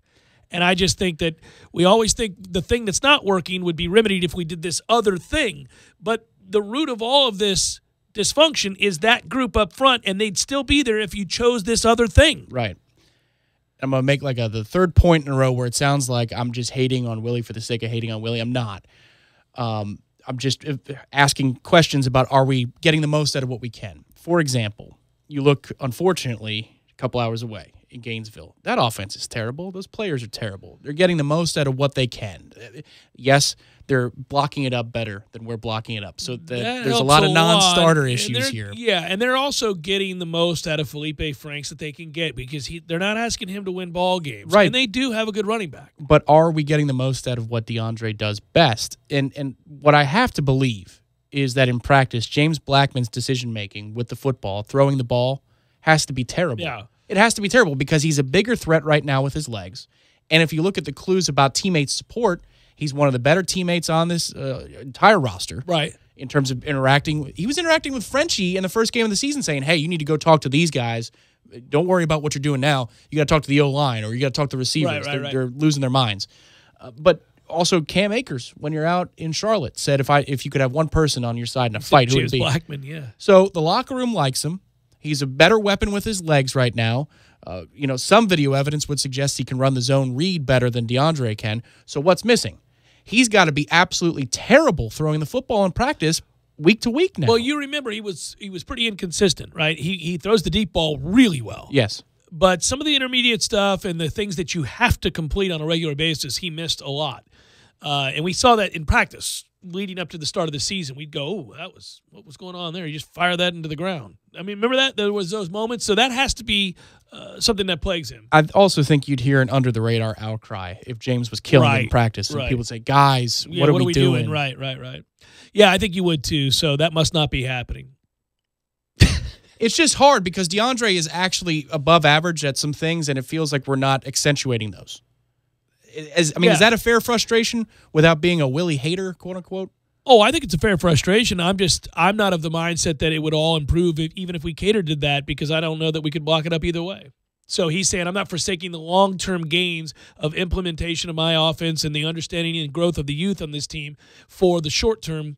But I think that's important. Then as we talk about it, we should talk about it as we're playing for growth in the future. We're not playing for a bowl streak. We're not playing for an above 500 regular season record. We're playing for long-term growth. And if you do those things along the way, then fine. But priority one is long-term growth. It's not success this season. Right, but if we're just trying to quantify what this season can be maxed out as while doing all of those, what's your ultimate goal? to keep a streak alive and get bowl eligible while doing all those things. No, your goal is those things. But can it be that you also keep this other streak alive, this Howard streak alive? Yeah, we think it's possible. So which is the higher priority? The longer term, right? That's what they're saying. Yeah. That's what they're saying. Yeah. But I think you can do both. You don't have to forsake the other. I think you can do both. And it's just a matter of obviously trying to block it up. It's all about that 2019 quarterback situation. That's the whole thing here. Because if you don't think it's DeAndre, then you call the offense to DeAndre's strengths and don't worry about his development. Yeah. He's the hell out of here. He'll want to leave the moment that Hal takes the game. Oh, man. All of this. Can you believe it? All of this before a Wake game. Meanwhile, we got to cover somebody. It's the Jeff Cameron Show, 97.9 ESPN Radio.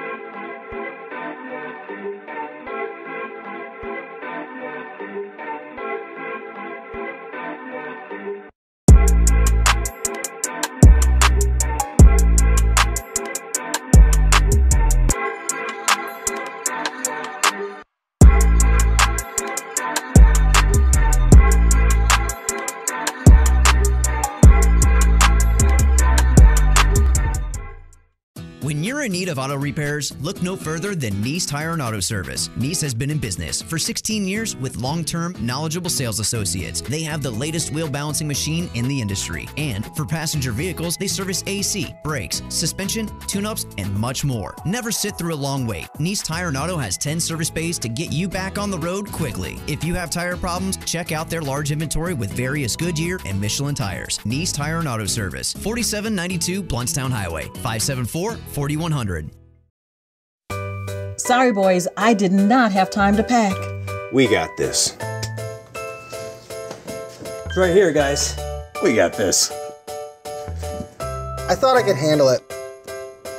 We got this. Moving doesn't have to be a hassle. Call us first at 2 Men and a Truck. No matter the move, home or business, we'll make it a smooth one. I forgot something.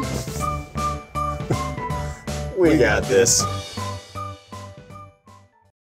This is perfect for a school night dinner, tailgate party, or both. 2 Tallahassee locations, North Monroe Street or 1818 West Tennessee. Guthrie's Chicken, creator of the original chicken finger box and sauce. Did you know carbon monoxide is odorless and invisible? Help ensure your family is protected from the dangers of carbon monoxide. CO alarms should be installed on every level and in every bedroom. And remember, alarms don't last forever, and it's important to replace them every 5 to 10 years. First Alert has been protecting homes and families since 1958 and encourages you to learn more about whole home safety at firstalert.com and visit Lowe's Home Improvement stores to purchase carbon monoxide alarms today. Till the tears run down from my eyes, Lord, somebody, ooh, somebody, can anybody find me? Somebody to love. Alexa, play hits from Queen. Okay. With Amazon Music, a voice is all you need. Get tens of millions of songs. Download the Amazon Music app today. Whether you're a professional athlete, casual player, or simply enjoy watching the game on those hard bleachers, any physical activity takes its toll on the body. Athletes require superior amounts of flexibility, speed, coordination, and strength to perform, and they know that treating aches and pains with their chiropractor early is critical to getting back into the game. At HealthSource, our goal is to keep you healthy and playing at the top of your game, whether it's professional sports or simply making it through the work week pain-free. Our team is dedicated to your health, but your aches and pains will never go away if you don't come in and see us. Give us a call today, 877-8980. Health Source. Don't settle for just treatment. Let us care for you.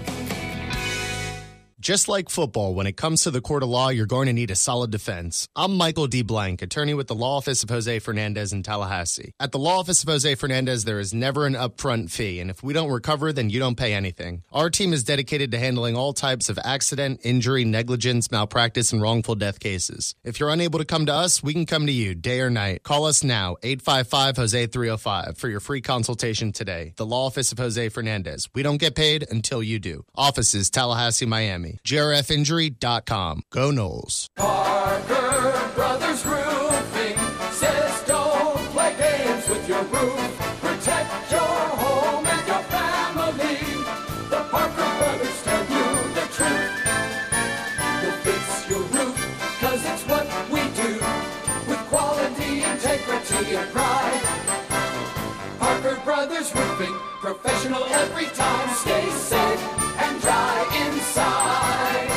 Hey, this is Wendell Parker of Parker Brothers Roofing. Most startup companies go out of business within their first 3 years. It takes years of experience for a roofing company to be exposed to and learn all the things that can go wrong. Don't gamble your valuable home to an inexperienced roofer. Parker Brothers has been in business in the community since 1995. Give us a call now at 656-8112.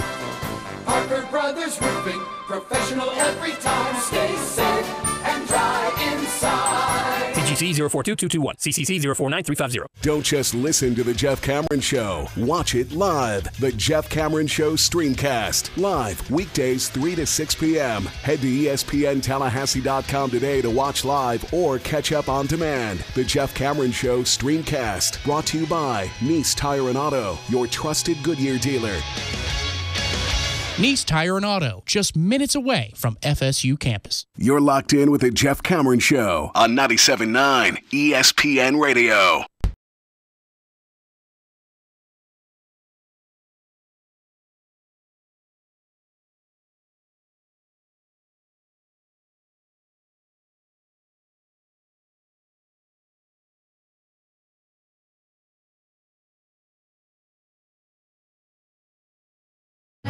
You know what's interesting is coming up, by the way, at 5 o'clock, another edition of Seminole Headlines. Hope you enjoy it.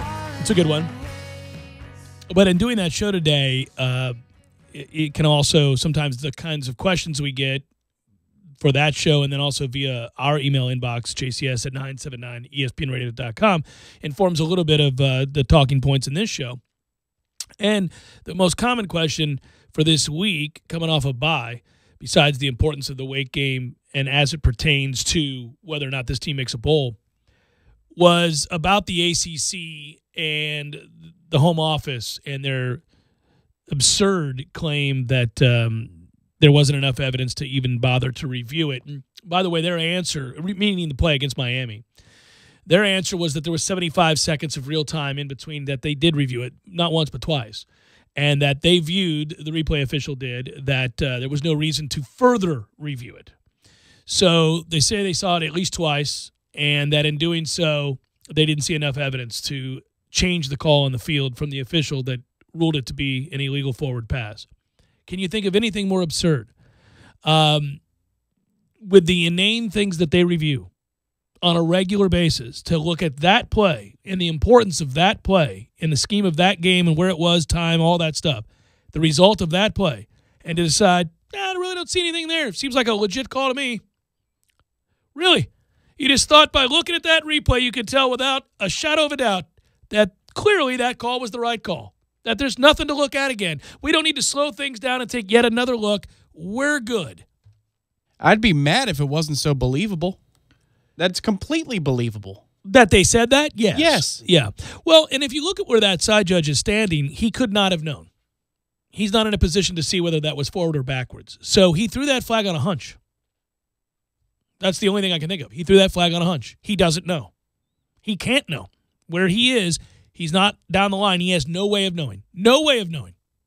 So I don't know what's more egregious, the fact that he just arbitrarily threw the flag because he thought maybe there was a penalty, or the fact that they then looked at it not once but twice and said, I don't know, looks pretty good to me. Good call, Jerry. What in the world is that?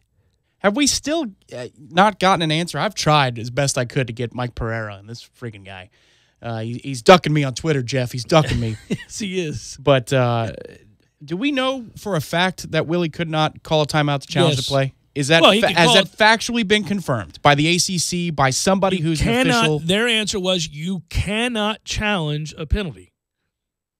So unless it's targeting and then you don't challenge it, they look at it just to make sure. So if DJ Matthews did not catch the ball and Miami fell on it, you could challenge that play because it's not a penalty, it's a turnover. You could challenge the nature of whether or not that's a forward pass. But because a penalty was thrown for illegal forward pass, the same thing, you'd be reviewing the same thing. Right. You're not allowed to? That's correct. Okay. So the guy in the Northern Illinois game that ran out of bounds and came back in and caught a touchdown pass, if they had gone and reviewed that and looked at it and said that he had not run out of bounds and that, in fact, it was a touchdown, they would have called that a touchdown. Even though I would argue you can't do that because if an official throws his hat up in the air, DBs know what that means. Yeah. And you might decide, I don't need to cover him, I'll go cover this guy. So you let up on the play because he's already been ruled out of bounds. Right. And yet had that been reviewed, because they did review it, and when they went back and reviewed it, they said, oh, he was out of bounds. But had he not been, they would have said touchdown, even though the official threw the hat. So I don't know how that works. I don't know what – I mean – it makes no sense to me that you can look at that play if it's a turnover that you're reviewing. And it's the same – you're looking at the same thing. You're judging the same principle. Is it a lateral or not? Is it a forward pass or a lateral? And in a turnover circumstance, you'd say, does that mean it's a live ball, and do we have a clear recovery by the other team? Right. In this circumstance, the play was not whistled dead at that moment. No, and it couldn't be. Right. And so you're judging the same thing that You're you would judging for whether a or not turnover. if it's forwards or backwards. And you couldn't right. challenge that? Right. Well, what I don't understand is that, again, they are saying they looked at that, Tom, and that there wasn't enough there. They're taking it a step further. They're not even saying that, well, they are saying that Willie can't challenge a penalty, but that they looked at it. But what they basically this does jive with what Willie said. They told him, we've reviewed it. It's not close. You can't challenge a penalty. You know, I have to say, for as terrible a job as the ACC officials do, they have impeccable levels of communication in 75 seconds to get to a line judge to tell him what to tell Willie Taggart in terms of whether or not they reviewed the play or not. You know, for all the times that they blow the whistle dead 3 minutes later before the next snap and say, wait, we got to review this play. Yeah. We coming out of a TV timeout, that they can have such incredible instantaneous communication from the booth down to the field. I brought this up because it's a question that I didn't get to. We don't always get to all the questions and headlines. So sometimes I try to bleed them over into this show so that we're able to get to more of you. But this was a common theme. Steve had asked, hey, first of all, he wished everybody well, but then he said, would you be shocked if we lost to Wake Forest because the ACC crew misses an obvious call, then tells the coach it's not even close enough to talk about it? And then that we need to get to the bottom of it, that we should embed somebody there to uncover the conspiracy in the ACC home office. Here's the thing. Doug Rhodes, rest in peace, was terrible at this. He protected his own always and he told you something absurd in my presence. Yes, that was in the assembled media's presence yes. about reviewing targeting plays, Yeah, it hardly ever happens. It happens maybe once a season. You're like, what? Okay. Yeah. No, it was absurd. And they started reviewing them a year later. Yeah. But then also, they did a better job later on. I mean, later on when I would have Mike Kelly on and I'd say, hey, man, what was he supposed to do, or what is the recourse here? And he would say, well, they missed that, or there was nothing else he could have done, or they would own up to it. Apparently, and I was told this today, that they do like the new guy at the ACC office, that the university does, that they've appealed to this person and they've said to him, hey, man, what's the deal here? And that he is very communicative, and that I don't know. I mean, it may be just a whole loop, in the structure, in the rules, in the way that they go about it. I don't, implementing. I don't know. It's not a good answer. I'm stuttering probably the way they are because this isn't reasonable. It doesn't make any sense. Well, somebody needs to be fired if that's who's reviewing the replay, and they had the choice. Like, the contention on Monday after for me was, you got to do everything you can do to filibuster that situation in order to force somebody's hand. And Willie's response was, they looked at it, they had time, and they decided not to. And if the ACC's doubling down and saying that's 100% true, they are, and it was the correct call to do so. Well, they didn't go that far. They just said that the guy that looks at the review didn't see enough there to warrant further review. So they reviewed it twice because they had 75 seconds. So in that time, they were able to look at it twice, and they were like, "Yeah, it's sufficient. That's good." Which that's the part that bothers me. Well, and okay, so if that is in fact all the way true, and if the rules are such that Willie could not challenge that play, and that's 100% true, I'm going on faith here because I would just love for somebody to say that is empirically true, who is in a position as a director of officials or something along a former referee, somebody who knows, understands everything inside and out of the NCAA rulebook. I'm going to assume those two things are true. Even still, I think, have we learned our lesson now as a coaching staff? You got to go ballistic and call a timeout and do whatever you have to do in order for them to be able to somehow wiggle their way back to the right side of a call. If you're Willie in this moment, you can't trust them. Now you know you can't trust them. So if something like this happens, you got to call timeout, toss the visor, toss the headset, even if it's 15 yards. In a moment like that defines a rivalry win. Yeah, I think you can certainly argue that you got to do anything you can. The problem is, I will say, I don't think they were going to overturn that. Because I think what they're going to say is that the official on the field called it an illegal forward lateral, and that they didn't have an angle that could prove him wrong or right. So every review we saw, which is false. I agree, but that's what they would say. They would say there's not an angle for us to look at to which there is indisputable evidence to overturn the call on the field. So they would tell you it's close and you have a right to think the way you do, but our official on the field said it was forward and we don't see enough to overturn that call. That's what they would have done.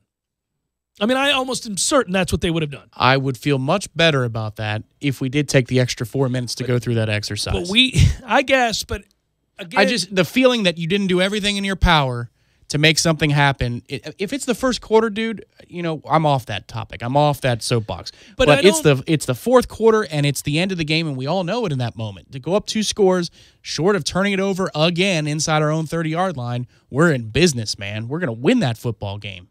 Yeah, but he did ask to review it more than once, and they did look at it twice. And they came back and said, A, you can't challenge a penalty, and B, we don't want to look at it anymore.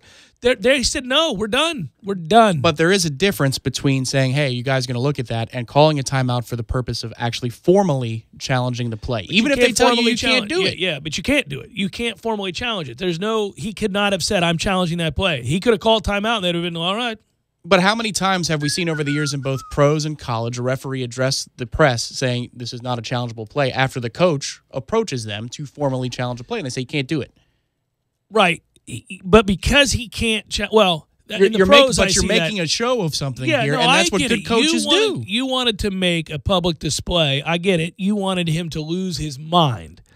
Or make a public display. You can do so by at least walking up to the official after timeout, challenging the play, having them address the press box. All I'm saying is that coaches, among the many skills that you need, this is not the biggest one and not even probably top 5, but working officials and making scenes for the purposes of getting calls, we got to be a little bit better here on this. I'm all right. If that's the takeaway for you in this, I'm okay with that. I'm just saying he could not have challenged it. And so it is in line with what he said after the game. We know he's telling the truth now based on what the ACC said. Well, I mean, also, I just don't think he's going to great lengths to lie about what a sided judge told him, I think that, yes, you're right to be more emphatic might be in our favor. In this moment. I don't need you to be Jimbo after every non-call or thing that your paranoid ass thinks it saw. Yeah. I don't need you to be that, but it's just that if you're going to go crazy for one, wouldn't it be the game-changing play in the fourth quarter of a Florida State-Miami game? What I hate is that I think they would have said, well, you can't challenge it and commence with your timeout, and we don't see enough to review it, and you're about to get a delay of game while you're sitting. I mean, and sometimes the technical in basketball is the right move for a coach. But Willie's response was, in that moment, gathering yourself and making a play and moving on with the drive is probably best suited. And they get the first down, and they have the drive. It'd help if Slappy could make a field goal. But, I mean, because, again, my man misses a... Yeah. If the goalposts were the width of the end zone, I don't know that it's a good field goal. It's close. I think off the foot you're going, I don't know. I'm madder about that, and I know people's response was, well, he made the 50-something yarder before half. Man, get out of here. Pressure kicks. This one mattered, man. This was a 2-possession game. You're making it a 2-possession game. There was pressure on the first kick he kicked. Yeah. The second one, that's a freebie. There is no risk reward there. It's all no pressure whatsoever. Right, and this one you really needed to make. His brother did in 2014. Yes, and it was huge, and I remember being shocked that we sent him out there. Yeah. Anyhow, but that you really needed that, and he did not even close. I'm still angry about that. I was angry about that in the moment. I went, oh, that's good. There's your problem. That's going to be ball game. I mean, I hope this is coming across right. Listen, I understand that the ACC, if these provisions are 100% true, and this is what they concluded after looking at the evidence, that they're the biggest, party to blame here. And so, you should put 90% of the problem, 80% of the problem, whatever it is, on the ACC. But it's just if we have something in our control to at least make a statement, that's within our control. The ACC is going to suck. They have for decades. Right. They're going to suck at this. So I'm a little bit over that part of it. It's what can we control? How can we influence further out or future outcomes or the immediate outcome? Apparently, the newer guy that's in the home office actually literally did fire some officials recently for bad calls. So they're actually taking action. They're going to fire Flanagan for what he tried to pull up in Charlottesville? But I mean, that blows me away. Just literally fired guys. Good. Okay, that's all we've ever asked. Do you think Bronco said, hey, wait a minute, we want to take the penalty. We want to take the penalty. Do you think Flanagan went, what? What? I didn't hear you. What did you say? Yeah. Well, can we take it, Jeff? Yes, you can. Yeah. Okay, hang on. After discussing with... like he was disgusted? Right. Just saddened? Yeah. Damn it, they're onto it. I mean, he's the one who tossed Bradham. Well, I know. By the way, I want to laugh at something. In any other year, you'd say this is really impressive. We were talking about it today. All of it is fruitless because, again, it's Alabama's to win. But we were talking about the kinds of seasons other teams are having and what else intrigued you about college football. And somebody had emailed about the Heisman race, which... look, this is already over. It's been over. Have you seen Tua's numbers? Have you, looked at those numbers? Yeah. He doesn't have an interception. He has 20 touchdowns and no interceptions. His season is absurd. Yeah, but I heard, buddy, on your compatriots on Sirius XM say, well, he's got to throw some passes in the second half. I got to see this guy play in a game in the second half. Well, you did in the national championship game when it was all on the line. It was Neuheisel. Yeah, it was trying to make that argument. Well, I'll just say this. I feel bad for Dwayne Haskins because if you look out there, Lamar Jackson in 2016 when he won the Heisman, through 7 games, had thrown for 2,161 yards and accounted for 18 touchdowns. In 2017, Baker Mayfield won the Heisman, 2,347 passing yards, and he accounted for 19 touchdowns. Dwayne Haskins has accounted for 2,331 passing yards and 28 touchdowns right now, and he's not going to get a sniff. Nothing. You got nothing, buddy. Jeff Cameron Show, 97.9 ESPN Radio.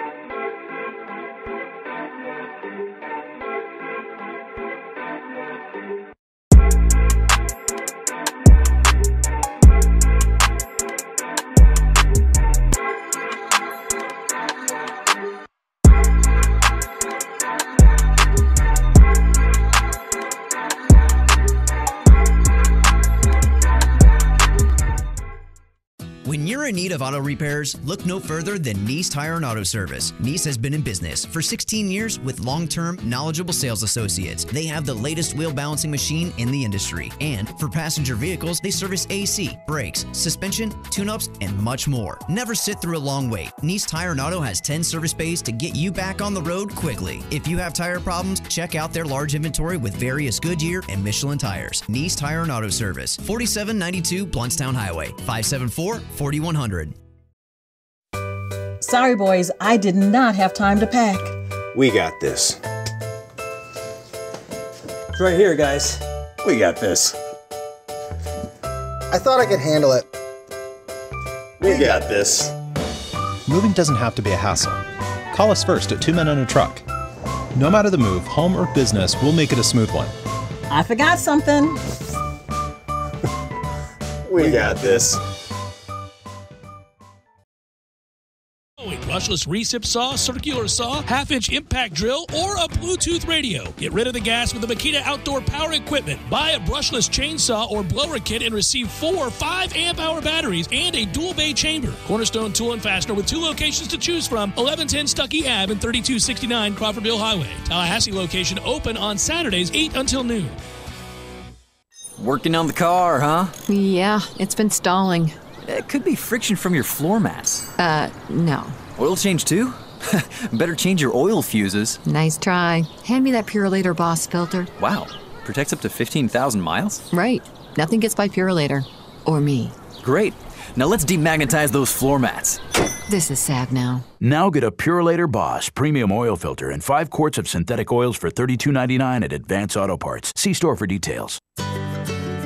Hi, I'm Chris York with Monogram Art. While our name mentions monograms, we are a lot more than that. We offer a full line of corporate apparel to businesses and organizations, and we carry clothing brands such as Cutter & Buck, Nike Golf, Port Authority, and caps from Richardson, Outdoor Cap, Ahead, Yupong, and many more. We have the ability to create custom embroidered apparel that your employees will be proud to wear. So swing by our showroom at 2522 Capitol Circle Northeast or find us online at monogramart.com. Let us help you wear your brand. Hi, Chris Kraft for Kraft Nissan, and the 2019s are arriving every day, including the all-new 2019 Altima. Pick 6 Savings has almost cleared out the 2018 Altimas, but we still have a good selection of 2018 Rogues, Pathfinders, and Muranos that are all $6,000 off. All 2018 Sentras are $4,000 off, and we have over 40 to choose from. 2018 Versa S 5-speeds are $11,995, and 2018 Versa S Plus Automatics are $13,995. And we've extended the $10,000 off all 2018 Titan and Titan XD, regular cabs, extended cabs, crew cabs, gas or Cummins diesel. All 2018 Titans are $10,000 off, and we will give you $2,000 over Kelly Blue Book for your trade. That's $10,000 off all Titans and $2,000 over Kelly Blue Book for your trade, or a total of $12,000 in discounts on every Titan we sell. But you better hurry. The 2018s are going fast. Kraft Nissan on Mahan Drive between Academy Sports and Costco. Prices include dealer preparation charge. Headed to the new Gordos, 'cause Eddie hit a home run just like the old Gordos. Woo-hoo-hoo-hoo. Jeff, I'm sitting right here, man. Why do you always speak about me in the third person?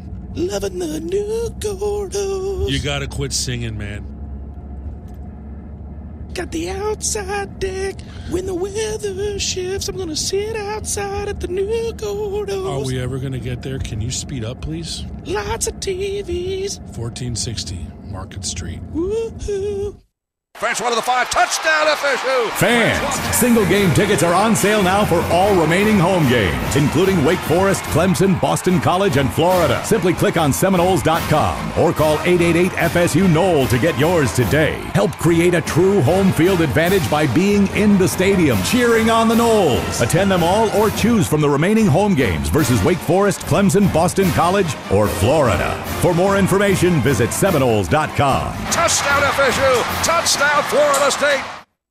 Broadcasting live from the AmeriGas Propane Studios in the capital city of Tallahassee. This is the Jeff Cameron Show, brought to you by Cornerstone Tool and Fastener on 97.9 ESPN Radio.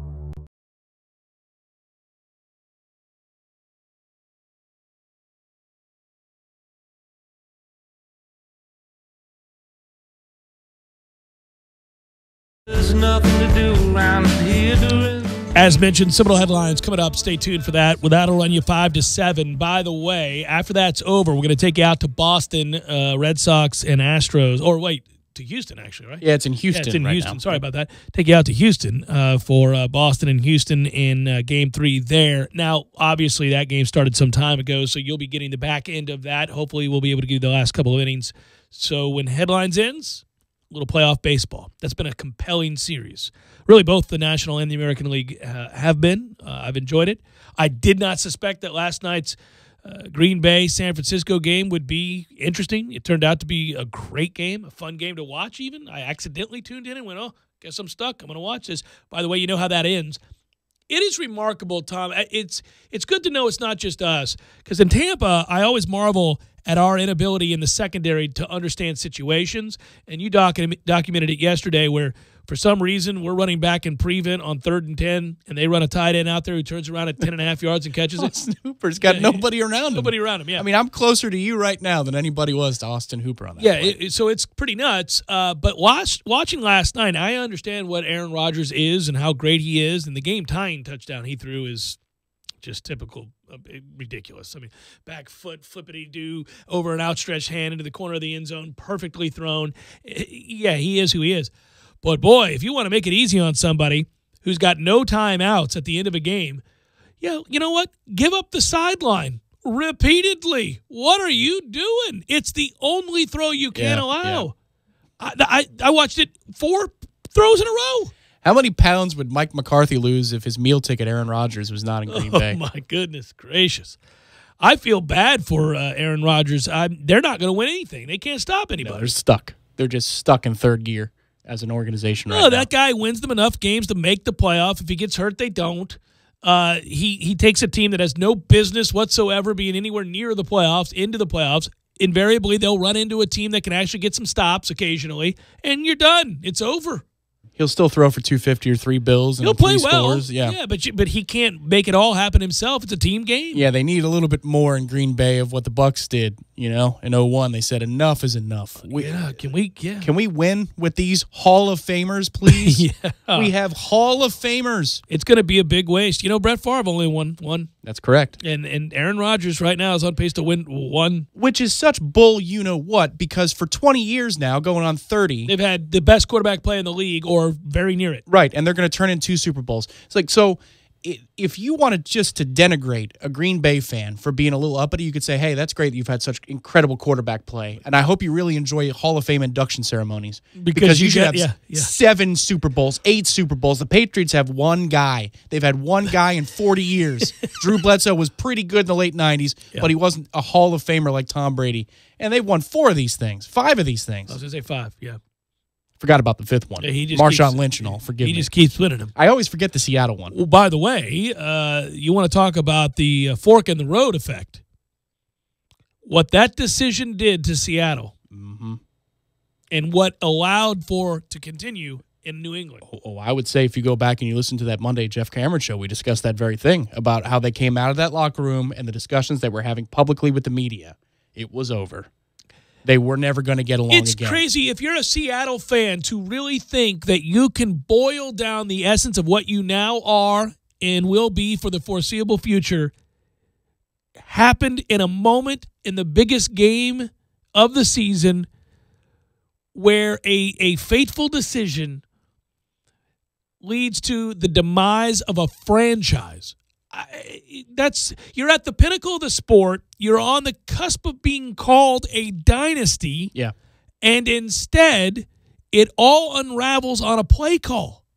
A singular play call that, obviously results in a turnover, the loss of the Super Bowl, and the end of camaraderie in the locker room. Right. Because it's over then and there. Yeah, because you got 3 principal things changed from that moment on. 1, you had a camaraderie loss, the chemistry loss. 2, you had to start paying people. Russell Wilson has to get his contract. The argument is that maybe that's not true. Maybe that this is in some ways revisionist, or that we're saying that this would have happened. The dominoes would have fallen a certain way had they won that game, and thus the dynasty would have continued.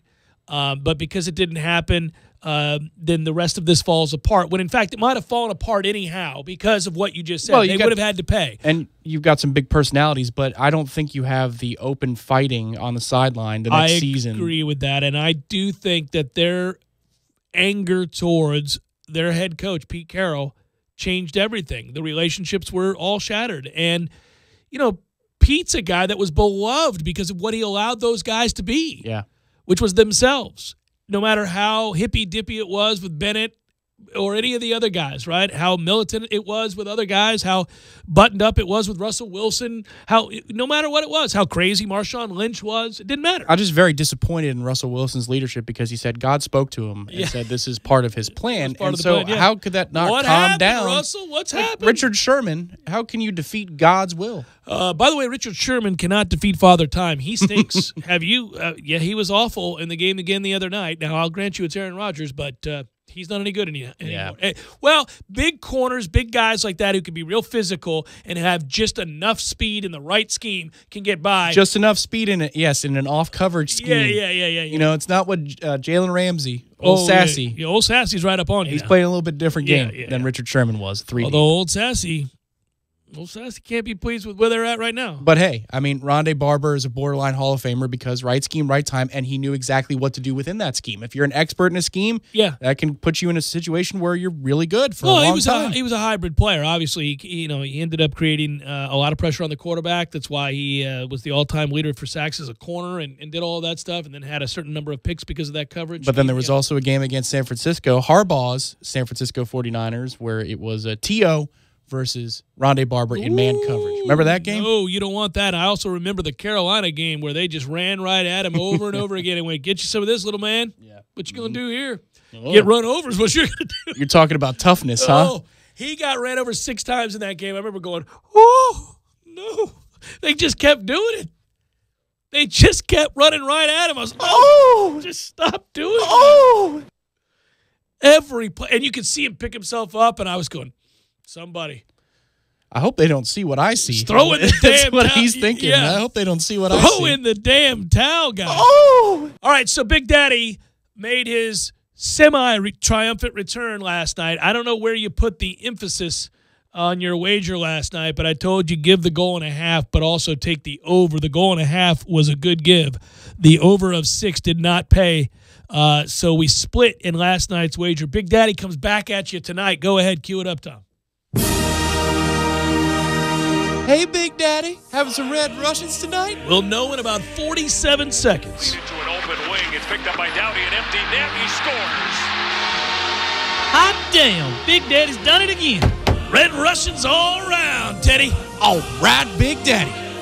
Let's hope Big Daddy can get those Red Russians dispersed from Teddy tonight. We're going to go with the Lightning. Imagine that. Take it on Carolina. The Lightning have played 2 games. The season's been going on a month and a half. It's the dumbest thing ever. Yeah, the season started 2 weeks ago tomorrow, and Tampa has literally played 3 hockey games. Yeah, it's nuts. It's rather frustrating, I think.